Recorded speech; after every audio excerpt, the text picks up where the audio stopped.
దళితులు అనేసి ఎల్లమ్మ గుడిలోకి పోనీయలేదు గౌడ కులస్తులు. ఇరు కులాల మధ్య వాగ్వాదం 10:30కి స్టార్ట్ అయింది. ఈ సంఘటన కరీంనగర్ జిల్లా తిమ్మాపూర్ మండలం కొత్తపల్లి అనే గ్రామంలో జరిగింది. ఈ వాగ్వాదం 10:30కి స్టార్ట్ అయితే 2 గంటల వరకు లోపలి కూడా పంపించలేదు. లోపలికి పోవద్దనేసి గుడికి తాళం కూడా వేసి పోలీసులు ఆపుతుంటే పోలీసుల మీద కూడా చేసి మహిళలు నెట్టేసడం కాకుండా దుర్భాషలాడి సమాజం పెట్టిపోతుంది. ఇంకెన్ని రోజులు ఈ కులాల గురించి కొట్లాడు. 2:30 వరకు అక్కడ చూసినాం గుడి లోపలికి పంపిస్తారనేసి. వాళ్ళు అసలుకే పంపించలేదు. పంపించకపోతే సిపి ఆఫీస్ కి మేము అందరం కలిసి వచ్చినాం. చిన్న పెద్ద లేకుండా ఒక 50 మంది ట్రాక్టర్ లో వచ్చినాం సిపి ఆఫీస్ కి. సిపి ఆఫీస్ పోయినాం. సిపి ఆఫీస్ పోతే మార్నింగ్ మాట్లాడదామన్నారు. ఫస్ట్ తిమ్మాపూర్ లో కంప్లైంట్ ఇవ్వమని చెప్పి అక్కడైతే ఇచ్చినాం. దీని గురించి ప్రతి ఒక్క దళితుడు రియాక్ట్ కావాలి. ఇవి మన కుల వివక్షలు అనేది మన ఇండియాలో చాలా జరుగుతున్నాయి. అవన్నీ జరుగుతున్నాయి అంటే మనం రియాక్ట్ కావాలి. ఇది మా ఒక్కరి పోరాటమే కాదు, ఇలా మరొక ఊర్లో జరగద్దు అనేసి మేము ఇంతగానం రియాక్ట్ అవుతున్నాం. మాతో పాటు మీరు కూడా రియాక్ట్ కాండి. ఈ వీడియోని ప్రతి ఒక్కరికి షేర్ చేయండి. జై భీమ్.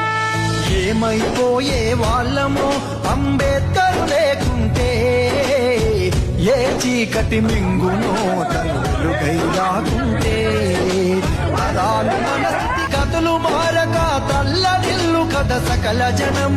బతుకు అగ్రకుల విషకౌగిటబడి నలిగిపోవు కథ నేటి దినం. ఏమైపోయే వాళ్ళమో అంబేద్కర్ లేకుంటే, ఏ చీకటి